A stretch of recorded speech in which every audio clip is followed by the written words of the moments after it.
Welcome back to We Move Through Stormy Weather, a Fish podcast where we compare and contrast songs and the evolution of their jamming styles throughout the band's career. My name is Ryan Storm, and today I'm joined by Brandon Wenerd. Brandon is a publisher for and founding member of Bro Bible, a sports and culture website, where he oversees partnerships and content on all channels in Los Angeles. A graduate of Penn State, he loves digital publishing, live music, Fish, the Grateful Dead, Philly sports, and adventures of all kinds. Be sure to ask him about his John Oates story. Brandon, say hi. Hello. Thank you so much for coming on tonight. Very, very excited to have you and sit down and talk some Fish. I love it. I'm so excited. Literally my favorite thing to talk about. Yes, and honestly, mine too. That's why this podcast exists. And the song you have selected for this episode is the one and only Wolfman's Brother. Why don't you tell me a little bit about why you selected that one? Well, it is... I don't know if I can necessarily classify it as my favorite Fish song, but it is 100% up there. I actually don't even know if I could say that I have a favorite Fish song, to be honest. Yeah, I can't either. It kind of changes depending on the day. But isn't that that's the magical thing though, you know? Exactly. That's the best part. It's one of those things where I don't want to necessarily be binary about, what I like and don't like about Fish and art in general, So I picked Wolfman's because personally I think Wolfman's is a little underappreciated at the current moment. And I think that in the pure live experience of seeing Fish, there is, just as exciting as hearing the first. I don't want to say just as exciting as hearing the first, riff of Tweezer, but hearing nothing can top that. Nothing can top that. But hearing Paige do the doing those two notes. Yes. Just as a live experience in an amphitheater or arena Anywhere. or wherever is to me absolutely encapsulates. You know it's about to go down. Yeah, and honestly, I'll take your word for it because I have yet to catch a Wolfman's live. But we'll get there. Well, so my friends and I have this concept that where we have this concept around seeing Fish. It applies to other bands as well. But we call it the high five song, where every night when you go into a show, before going into a show, you have your song that is your high five song, the song that you want to high five somebody with, when you hear it for the first time. And Wolfman's is the perfect high five song because okay, you have two notes. You have Paige hitting those two notes before it explodes. Everybody knows instantly what it is. You can high five your friend, right next to you and not miss a beat on it. It almost the motion of that very fluid gesture of music and dancing and joy. It all kind of just works together in a quick 4 count. Yeah, I agree. I honestly, it's funny. The last show I saw, there were it was Toronto 2019, and going into the second night of Bonnaroo, there were so many of the songs that I wanted to see on the table, and then they just started in that show. They just started ticking them off one by one, and I was screaming at the webcast, no! Dude. Ones I haven't seen, Set Your Soul, Death Don't Hurt Very Long, Rebo, Wolfman's, Mike's Groove, gone. Dude, that was so I was at that show. I was at that Bonnaroo show. And that was such a joyous show. I get it. I get why people don't like Fish in festival settings and, Bonnaroo, etc. But it was 2 sets. Yeah, it seemed like an upper tier festival show for Fish.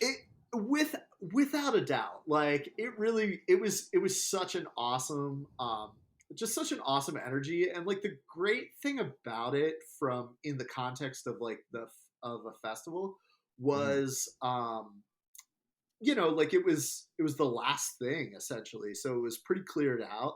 It was a lot of like kind of hanger bys that were just sticking around for the party, but then also a All the really fish like heads.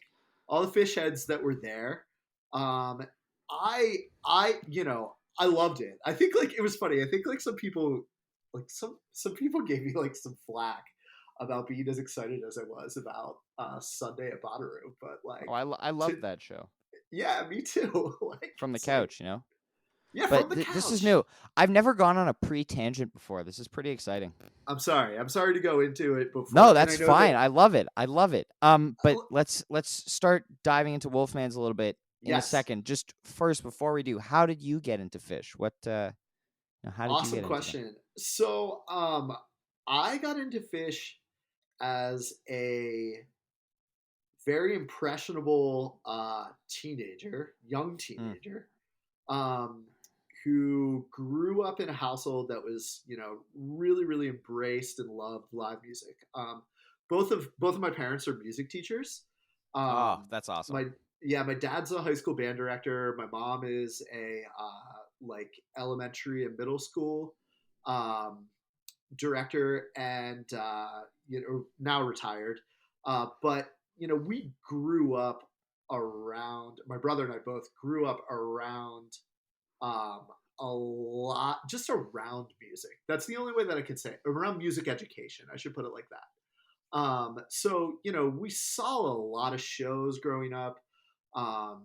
We kind of grew up with a respect and understanding for the fundamentals of music, and also just kind of experiencing the the joy and place that like it has in a different in kind of life's motions. So with that came like for me at sort of an early age, a big embrace of like jazz. Mm, um yeah, like my dad is a really big jazz head. And like it was in like middle school. um just kind of like being my father's son, like got really into like my was just like into like the coolness of like Miles Davis and like all this other stuff like that, which is like weird because I also was really into like Limp Bizkit and like all this oh other wow. stuff that's like popular, but also understanding like like the place of like jazz and music history. Yeah. And I would say that late '90s, Fish is kind of very at this incredible cultural crux of being incredibly musical, but also being very being fun and having this kind of carefree energy around them. Mm, And that was something that I just like gravitated towards the culture of that as like a teenager. Um, I saw, I received my first fish. Uh, it was actually Christmas 1999 when I got a live one, which was like my first. My uncle got me a live one for Christmas, um, and that was kind of down the rabbit hole. Then a year later, when I was in ninth grade, uh, my my parents let one of my best friends growing up and I go to a fish show in Hershey Park, Pennsylvania, near where we grew up, and oh, the September 2000 Hershey September, show. yep, September 15th, Is that 2000. not? Oh, the tube. Mm, Yeah, the Hershey Tube, baby. Yep. Start stop jam. love And it. I mean, all I can say is after that, it was like, in hindsight now, literally 20 years later, it's, it's like, yeah, that was like the step down the rabbit hole. And, That's awesome. there That's was, awesome. and then because that was ninth grade. Basically then I spent a lot of, but then there's like the history of fish too, where um I spent a lot of um time in kind of my high school years, um chasing kind of fish around the Northeast and Mid Atlantic in that area. In the 2.0 version, went to Coventry in 2004, and like it was weird because Fish, the kind of hiatus and Fish, saying they were done in 2004, lining up with me starting college like days later, was such a like marked chapter where I was like very much so like, okay, Fish is done. Like this was fun. Like this is great. Like I am just gonna have to accept that this is the end and closure, and on my way. 5 years later. 5 years later, but honestly, I really wasn't into Fish when they came back in 2000. Oh, when was your first time seeing them post breakup? Yeah, it was New Year's 2010 into 2011. Nice. Was that the show with the Holy Ghost, or was that earlier in the run? No, that was the meat stick. That was the meat stick one. Yeah, so I think the Holy Ghost was during that run. It may have been the 30th. Yep. I don't remember. That was it. Yep. Yeah. It was the awesome. It was the 30th. That was the night right before it. And it was like it was weird too because I was in New York at the time for it, and I was like, oh man, like maybe I'll go see Fish. Maybe I'll like come back, whatever. And then Jared, my brother, ultimately nudged me to get back in. And then once I was back in, I was like back in. Yeah, exactly. Yeah. There's no getting back in a little bit. I mean, I had like we had just an absolute blast, and I was like, why was I so begrudging, like whatever about it? But I think it just kind of goes back to 2004 where I was like, okay, the Fish chapter for me is done. You know what I mean? Yeah. Well, let's talk some Wolfmans now. Then. Yes. So, I'll talk a bit about the version I picked first, which I kind of bounced around between a few when I was thinking about which ones to pick. I thought about Baker's Dozen, and then I was like, Then there are, a few really strong Type 1 versions that I really love, like the Super Bowl Wolfmans. Yes. The 12/28/13. I thought about 12/29/18, the party time debate, which I think it was teases in quotes, and they didn't actually play it. But I ended up landing on August 4th, 2018 from Alpharetta. Okay. Yep. I'm a big fan of this version. It's kind of Type 1.5. I'm a big fan of that whole run. Yes. That whole run was so sick. Of course. Yeah. What a run. But this really showcases the 2018 sound as well. Really, really well in this jam. You've got of course, Trey on the Leslie, some nice Page synth, and absolute nasty slap bass from Mike early on in the song, which is so good to hear. But in this version, there's a really cool, like the transition from just the classic Wolfman's groove to the major key groove that they find themselves in, is really cool because normally Page will do that by switching to the piano, but on here he does that on the clav, and it's I love listening to the way that he just goes from having his nice his staccato walk playing to he starts playing more sustained chords in like a major key, and he leads the band into that space.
and I love listening to such a clean transition like that, and the version is just so like just a laid back, happy groove. Like you can tell it's like a summer evening, as the sun sets, they're just hanging out.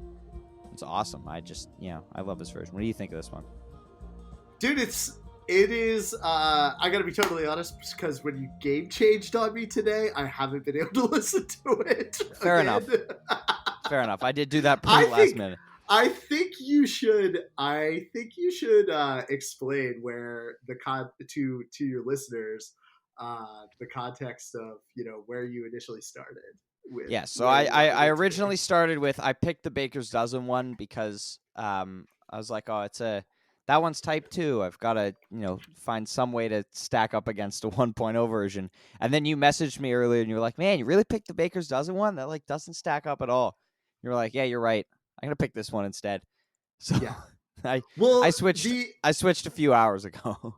Well, the beautiful thing about how I remember this one, and my apologies that I'm not as literate in it, is that I believe where this one gets really type 2 is with the funk breakout, like pretty far in, whereas the Baker's Dozen one, there's a nice little bliss moment, but like it wasn't I will not say that it was like a even top 20 moment of the Baker's Dozen. I mean, that's a hard list to crack regardless. But yeah, why don't you talk about, I think a lot of people will be more familiar with your pick, of course. Why don't you talk a little bit about that one? Absolutely. So I picked the 1997 Assembly Hall Wolfmans, which is the monster coming in at 28-ish minutes and change. And a Wolfman's that for me, I came to absolutely love because of how I experienced it on the old live Fish discs back in the day. And it was filler on the Denver release. Yes, it was filler on the Denver release. And it seems so tacked on. But that show needed some time to fill on that disc. Yeah. But this thing, in my opinion, it literally has it all. It goes from really meaty Trey chasing it, rock and roll riffs, to Page kind of kicking it up. What key is he on? What keys is he on at around like the 18 seconds after that rock breakout? At the 18-minute mark? Yeah, around there. Probably either clav or piano. I think he's clav. Probably. And then it kind of ends with like a really, really, it ends with Page just absolutely, going bonkers on the piano. And to me, like, so in like a close listening, and this is my barometer for a lot of like Fish, like, Fish where I really want, where I really like love what's going on, is like, what's Page doing? I agree. As a keyboard player, that's even more, on my radar. Like, and if you can catch, these kind of these type 2 style jams where Page is doing a lot, those are my happiest moments for yes. where a Fish jam like is. And I get it. Like everybody else is kind of, painting their own tapestry within the band. But this particular one to me is a place where Page is absolutely, absolutely shining. Now here's where our opinions definitely divide, because I'm honestly not so hot on this Wolfman's. I think there's honestly, like, I've heard it before and I was of this opinion, but when I re-listened to it today in preparation and made notes, I was really like, I was shocked at how much, I think there's a lot of wasted space in this jam, and to my ears at least, Wasted Space? What? Yeah. To my ears, at least, there's a lot of disjointed playing between the Okay. four members. Like Trey's initial brute forcing of the jam into the hard rock mode at like 11 minutes or so really just felt like it was just kind of a brutal transition to me because the other three guys didn't catch on for a while, and it just it kind of sounded like crap for a while. Because he does that. Yeah, and there are jams like the Baker's Dozen Lawn Boy where he does that, where the jam is, he was brute forcing it into that kind of jam, but the other guys caught on very quickly, and it wasn't that different from the current groove they were in. In this, they went from like a half-speed Wolfman's jam to that, which really it was just really like abrupt to me and didn't really like Trey in this whole jam sounded like he was kind of, not paying attention to the other three guys and just kind of doing what he wanted. I think that's a lot of, and I think that's Trey a lot of times in the late 90s. It's just more apparent in this jam. I mean, no, but if you listen to stuff like, from the Denver show 2 nights earlier, they're, very cohesive and very locked in and stuff like that together. And even though, Trey may be doing his own thing, but he still sounds like he's listening to what the other three guys are doing. In this jam, he sounds like he was just, he was like, I'm in charge here. I don't care what you guys are doing. This is what we're going for, And I think that's why I like really picked this one to duke it out with. Yeah, I mean, I definitely know I'm in the minority with this opinion. Well, I think that like I do think you're in the minority of this opinion. Like as with this as a to me, this is the creme de la creme of all Wolfman jams. I do have another personal favorite in recent memory, which is the MGM 2018 Wolfmans. Yes. In the first set, which I love that one. Really, really good. And the band was very cohesive. Fall 2018, baby, my favorite Fish tour. Dude, were you the person that I saw tweeted that the other day? Yep, that was me.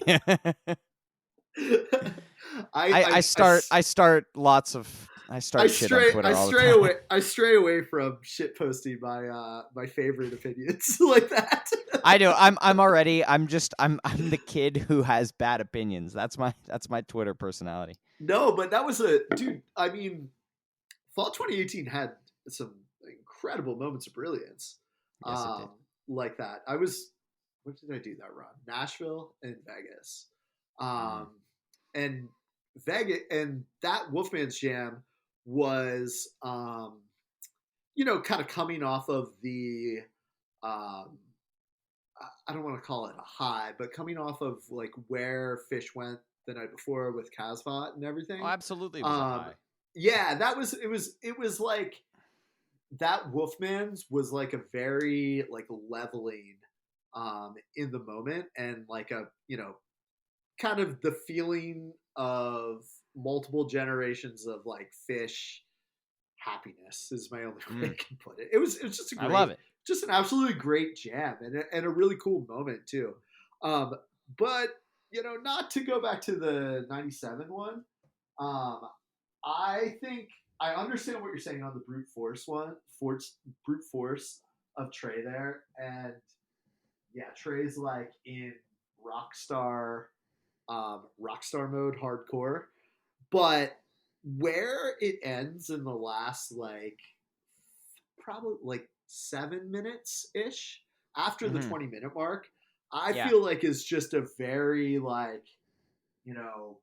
wonderful type 2. Oh yeah, I loved what I heard after that. It just takes them, it takes them 20 minutes to get to that, and that's part of what I love about Fish in recent years. It's because they get to that space in 3 or 4 minutes. Yes, that is but I love that. I love that it's drawn out. I love that it takes a while to get there. I think I might be a little different from you in liking that Fish can get to that point really quickly these days, because it's I the um, I love the avant-garde experience of having to go through the motions to arrive at a place where they really want to be.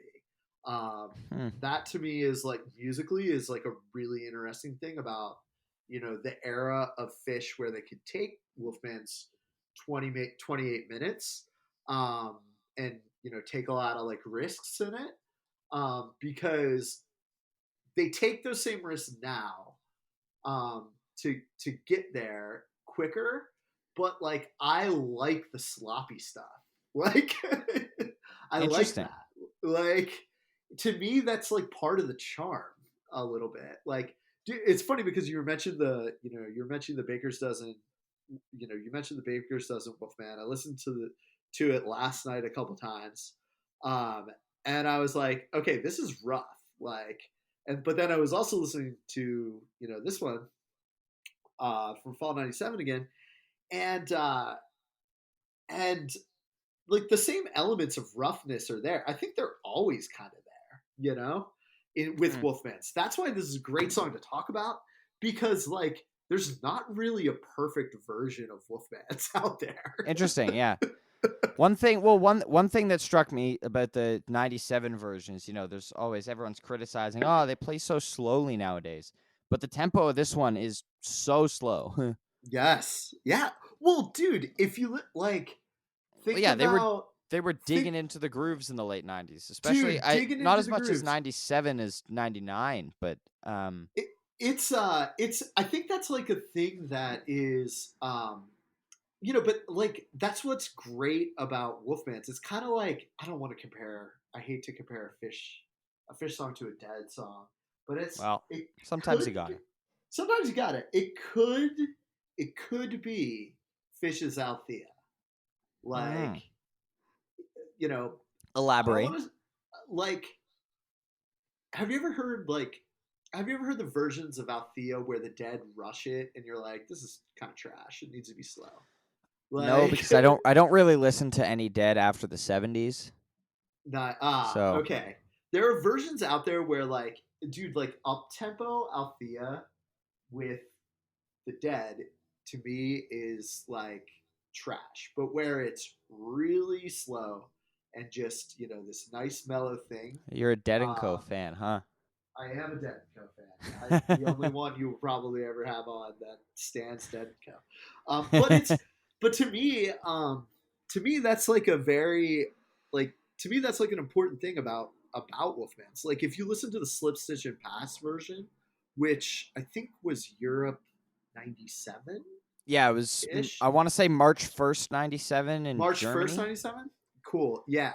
Um, like that version is I think Yes, that's it was. that version is slower than um this version now later in the fall where Fish is shredding up tempo like crazy. Yeah, and that Slip Stitch and Pass Wolfman's was the first, of the during the funk renaissance. Like prior Yes. to that, Wolfman's never really did anything.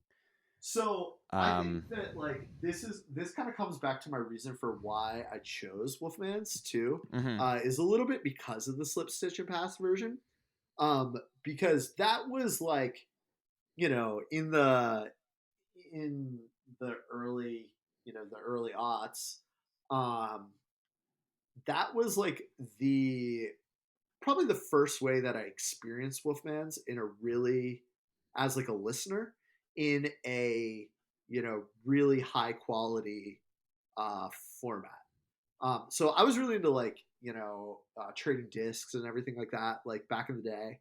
Yeah, Um, and but at the same point in time, like a lot of like odd recorded stuff that was circulating for Wolfman's wasn't really very good. And Slip Stitch and Pass has this like really beautiful sonic quality. I feel like to it.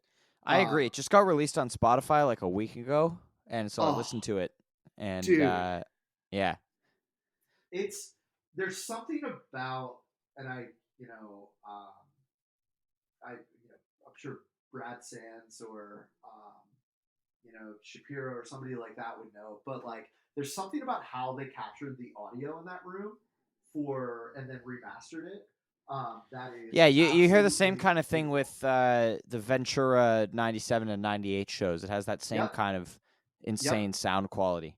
Yeah, and it just is like this like very. I think that Wolfman's especially really encapsulates, Hmm. um, you know, what like where Fish was in 1997, and I think it's just an incredible presentation of the song, um, and that's why it's interesting to compare and contrast that to this one now in November, where it's this raucous jam, the jam vehicle as we call it. Well, yeah, they evolved so much from that Winter 97 tour to November 97. It's Yeah, yeah, yeah. the funk renaissance. The funk renaissance. I love it.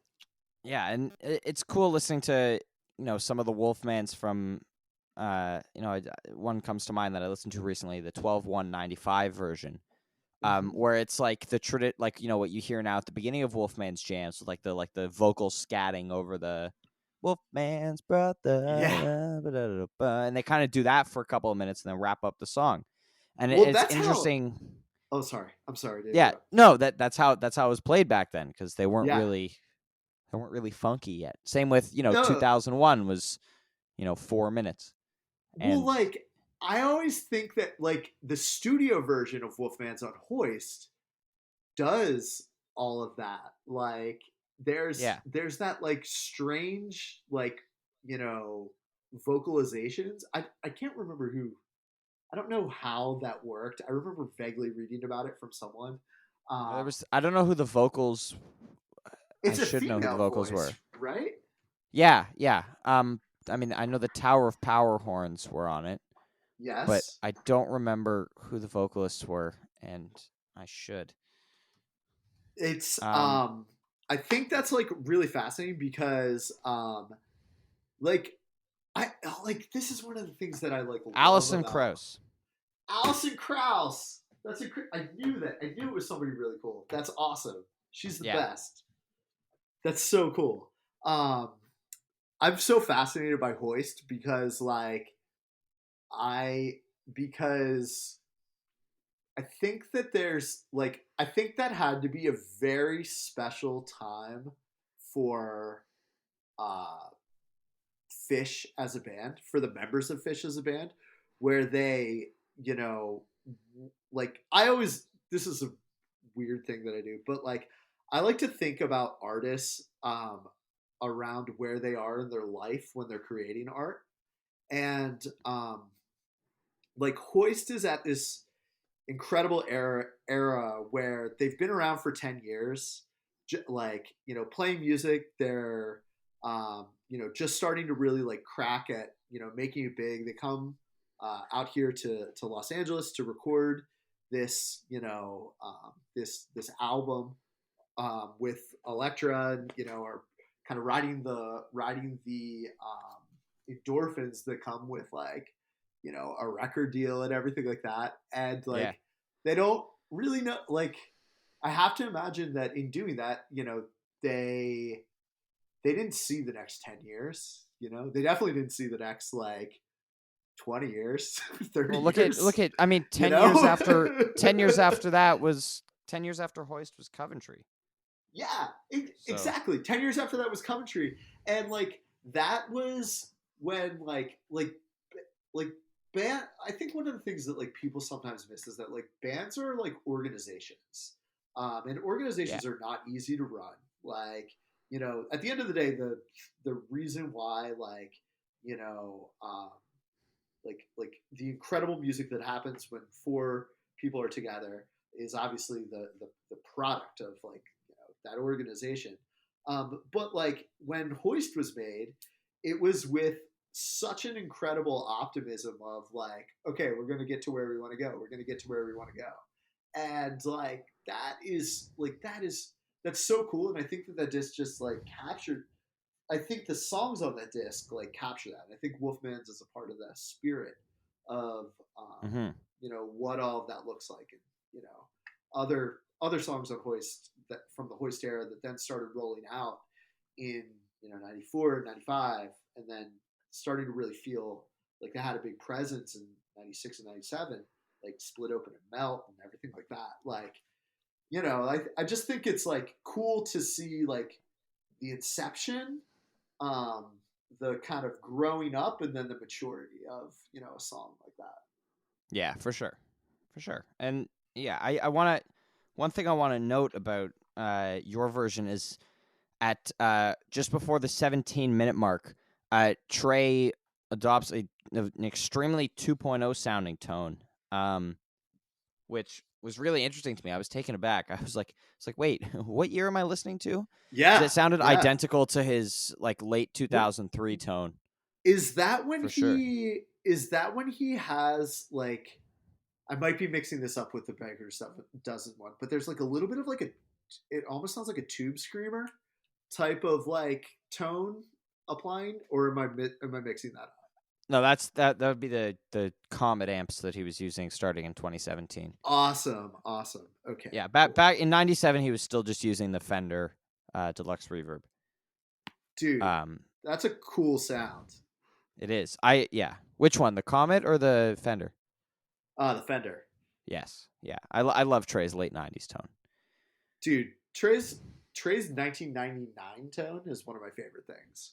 Mm. Um, and I think that 1999 is not talked about a lot in the Fish canon. 1999 and 2000, but I think that like those like the sound that he had in those 2 years was incredible. For sure. Yeah. Yeah.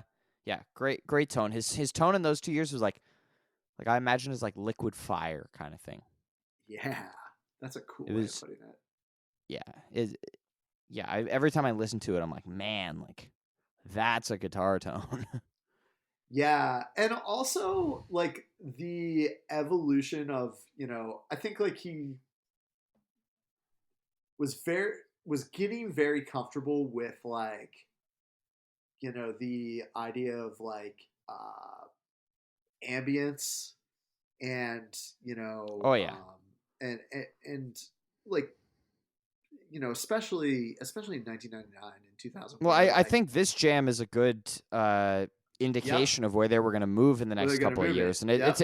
it like you could probably drop this Assembly Hall Wolfman's into a fall '99 show, and people wouldn't be like, oh wait a minute, that's from '97, because Yes. it's very ambient. There's only some '97 funk at the beginning and at the end. Uh, most of the jam is a lot of um, really either ambient playing or like that frantic rock Yep. stuff, which is a lot of kind of fall 2000 sound as well.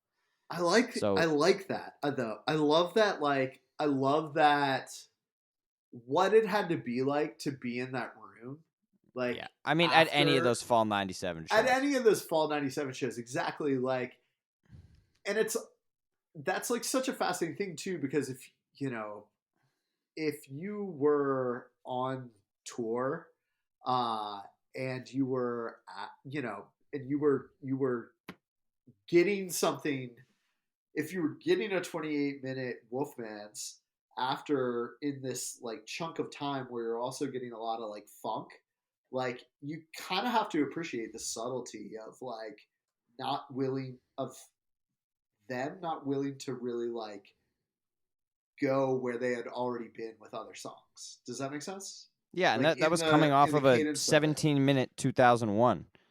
Yeah. Like why would you, right? Like you're not gonna you're not gonna get any more funky than that. Like Yeah, speaking of which, I don't think I've ever heard that 2001. Is you it should. is it great? It is. It's. I mean, it's a it's a 1997 2001. I have Can't a be friend bad. who doesn't like 2001, which is one of the Now funniest things that's in a the world to problem. me. That's like, so like, when they kick into it at a show, he just stands there and doesn't dance. No. He's a team player at the end of the day. But like his take is like 2001. It's okay. It's like the same all the time. That's crazy. Which is like not wrong. It's not a bad observation, but like, come on. Yes, it is. It's most definitely a bad observation. The 2001 episode is coming up soon, and I believe I will actually. I'm not going to reference this. I'm not. I mean, I believe my guest is choosing this Assembly Hall 2001. Wow, that's awesome. I'm not going to reveal my pick yet, partially because I haven't decided. But awesome. let's get back to some Wolfmans here. Yes. You mentioned about after the 20-minute mark of your version where Paige introduces this really nice uplifting progression after the 22-minute mark.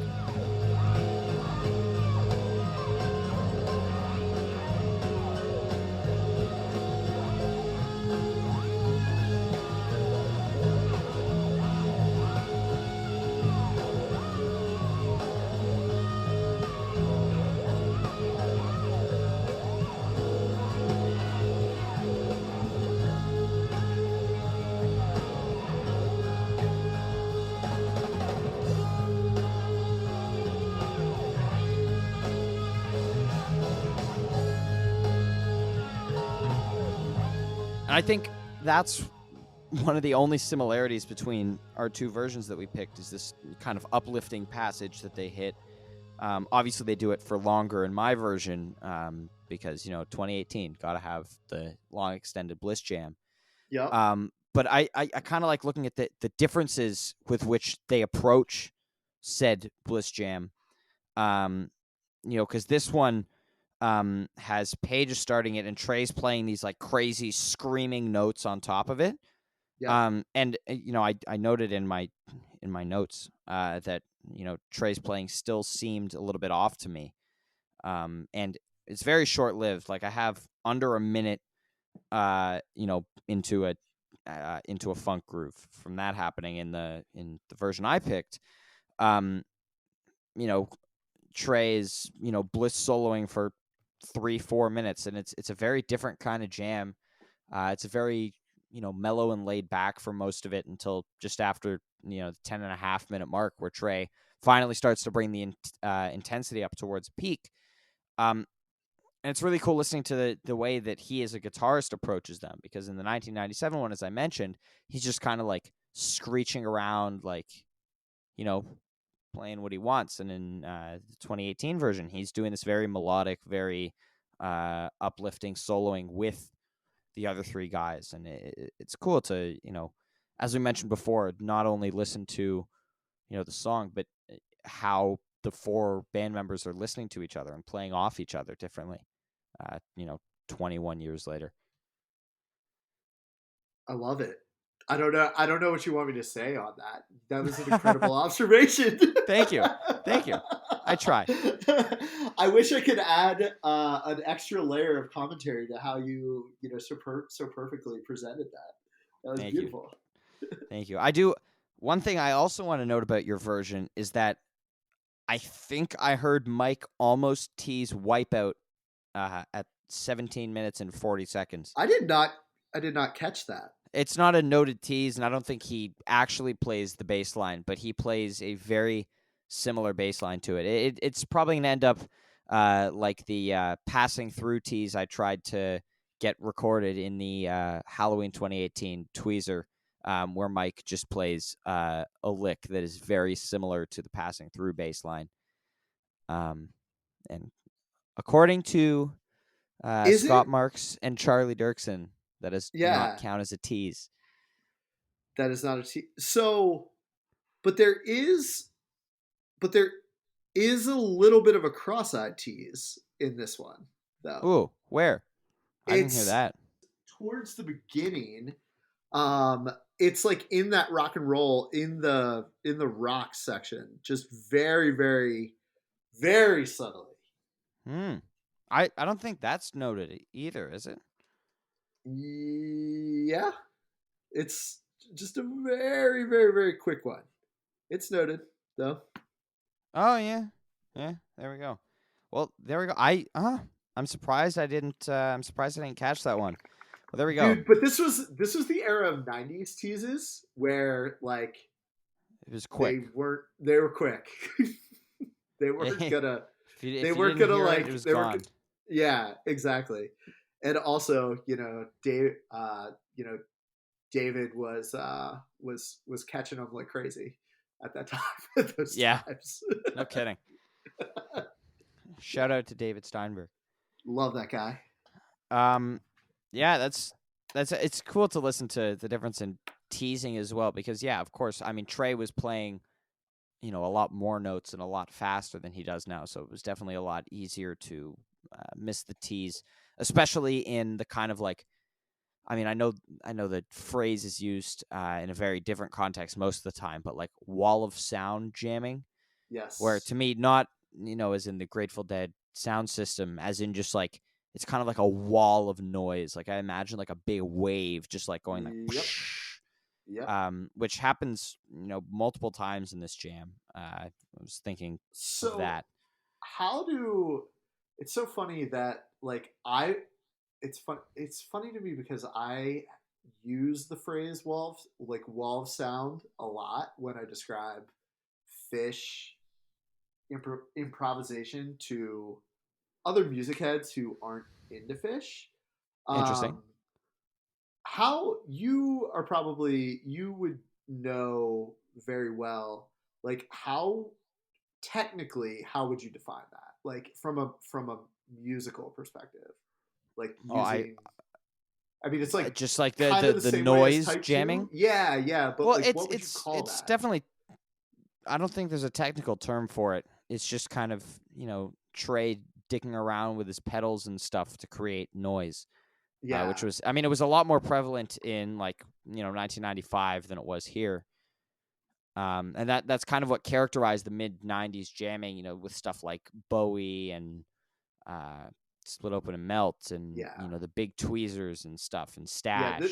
this is why I always point people to the went gin just because I think that that's like an easy way to just be like hey you'll understand what I mean by wall of sound around like you know Interesting. I don't think of the Went Gin in that context because that's just insane guitar soloing, uplifting awesomeness. yeah but I don't think it's just guitar there I mean that's where like Oh, of course it's not just you know what I guitar. mean well but I always use like I mean maybe we're using the same term to describe something different I um listened to the Went Gin but today and I was like, wow, Mike's bass line in this. Nobody it's talks about incredible that.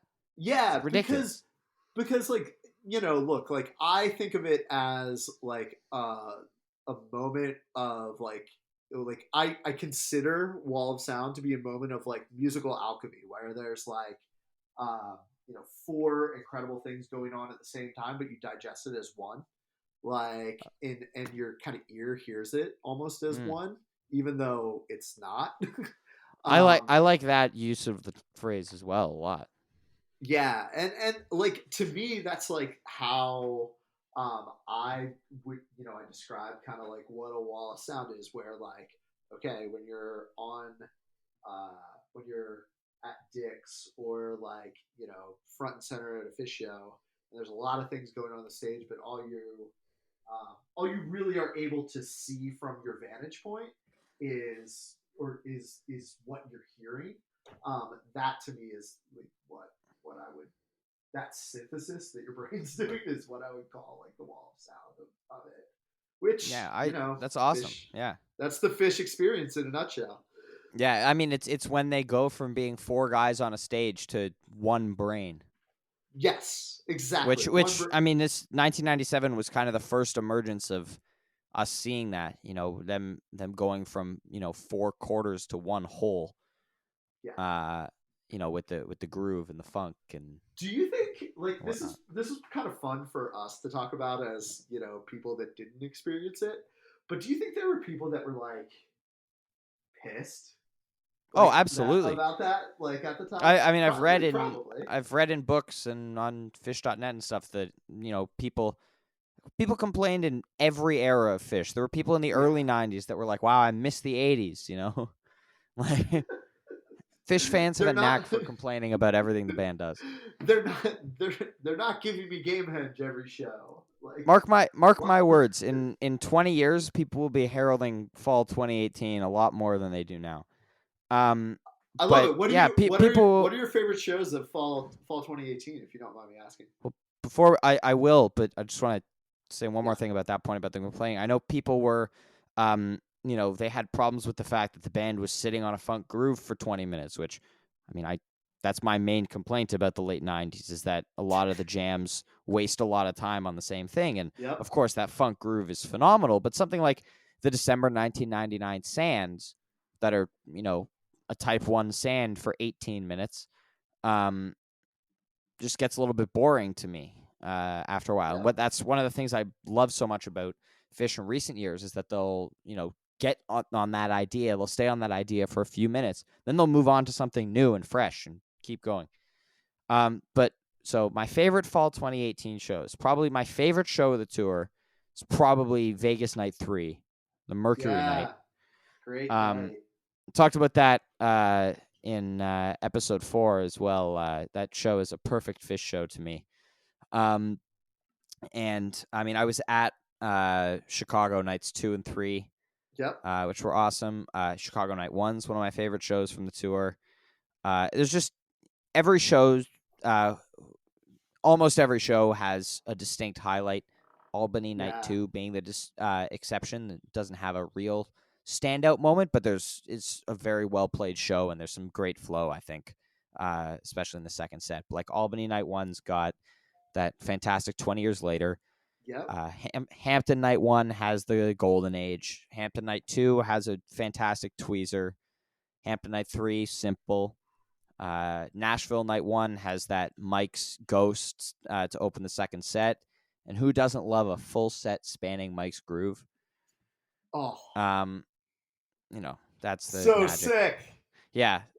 Nashville Night 2 has a fantastic gin to close the first set. That was an awesome gin. Yeah. Rosemont Night 1 has, again, fantastic tweezer. Also, just a crazy show overall. Rosemont Night 2 had my favorite jam that I've seen live, which is the huge No Men, which is, I in my opinion, the jam of the year 2018. Rosemont Night 3 didn't have any crazy jams, but, opened with a 15-minute type 2, Everything's Right. Fantastic tube in the first set. Insane Plasma in the second set. Was that the first time I'm trying to think. No, that summer they were doing kind of type 2, Everything's Right. Yeah, Everything's Right was being jammed from the get-go. Yeah. Because I remember, because I got a really big one, or one that I really love at in San Francisco at Bill Graham. Did they play it? Maybe the Forum? I don't think they played it at Bill Graham. I don't think they played it in Bill Graham in 2018. They played it at the Forum. I definitely got. There was I felt like I was in not a rut, but I feel like I was getting every single Everything's Right for a very long time. I wouldn't call that a rut because that song has an insane batting average. It does have. The first minute to go under the first version to go under 10 minutes was Blossom 2019. The first 2 years that the song existed, it was. Yeah, it was it was the 731, which was the Forum. Oh, the Austin show. That was the one. Yes. That's the one that I'm thinking about. Dude, that's a fantastic awesome. version. Yeah, that song is amazing. Okay, you don't like the lyrics, but you know what? That Set Your Soul Free and Soul Planet, those songs jam. As much as you may dislike the song portions of them, I get it. The 23-minute Soul Planet from Alpharetta 2018, which is from the same show as my Wolfman's pick. Soul Planet's the best. It all ties I will back. not take any slander on Soul Planet. I love it. Soul I love it. Planet's a jam vehicle, and it's like the perfect Absolutely. jam vehicle for this era of Fish, where you know, I see Well, what Trey you're loves saying. playing Like, it, and Trey loves played it. Boom. It's silly. It's like, but whatever. Like, I don't know. Why would you ever be into Fish if you didn't like something that was silly? Exactly. True. Exactly. That's a really good point. You know, I mean, to me, it's like you can't really complain about that. I always call it everything's right is from you know, this, and I shit post about it all the time. But like, you know, it's from what I call the Christian rock era of like the Soul Trio. Yeah, it's like what. And then like, that's the Soul Trio to me, and then you have songs like "Rise Come Together" and dude, all of those doesn't like, jam, but it doesn't under jam. the same category. It's funny. I just like want to know, you know, like I get it. Like, look, if you want to make something and you want to make it like that, and you know, present it to, you know, your fans, like you've more than earned that right. Like I do, absolutely, you know, you've more than earned it. Like yes. but at the same point in time, every time I like hear, you know, hear the criticism about it, I always try to do like a little bit of like a thought spin on it, where I'm like yeah, like I'm trashing the lyrics to this because like it's better than some, like, because it's a part of the fun. It's just being in on the joke. Yeah. You know? Yeah. And I think that we're going to, you know, I'm excited for people to listen to this and then trash us on Twitter for these opinions. Oh, people will. I love it. I'm so You're now going to be excited. lumped in with my bad takes. Oh, no. About fall 2018. Well, dude, I mean, that Friday MGM show, that was my highlight, without a doubt. I actually really loved the second set of that show a lot. Great flow. Yeah, great flow. Weird Gaiuti placement, but it works in that show. Dude, it's so funny because I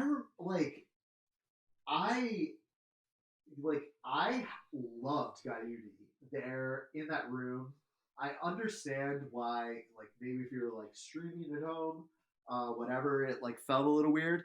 But I was streaming it, and it was like 2:30 in the morning at that time because I'm in Toronto, so I was watching the Vegas stream, and I was like, yeah, Gaiuti. Dude, I had friends on the East Coast that were like, oh, Gaiuti, second set, and I'm like, yeah, it's awesome. This is great. Let's do it. And like, I also a friend I was with like at this show, he like went into the show calling Sneaking Sally, and he was like, that's a fantastic Sally. Yeah, and he was like, he with, you know, I was right next to him. He was like through the roof that he got it, because like that's a pretty risky call going into a show. Yeah. So he was super stoked. And it was just like a cool, like, I think that how that second set was put together, even though it's, you know, on paper seems very cobbled together, in the room it worked. Incredible. Like, to me it was incredible. Yes, I think that's a fantastic place to wrap up the episode. I'm sorry we deviated pretty far from Wolfman. That's what I've done in every episode so far. I wouldn't have it any other way. So I just want to say thank you so much again for coming on and talking Fish and Wolfmans and all things music. It's been an absolute pleasure. And so look forward to interacting more out there on Twitter. Awesome. Thank you so much for having me. Of course, my pleasure. Thank you also, everyone listening, for listening to this episode of We Move Through Stormy Weather. Hope you have a fantastic day, and we'll see you next time.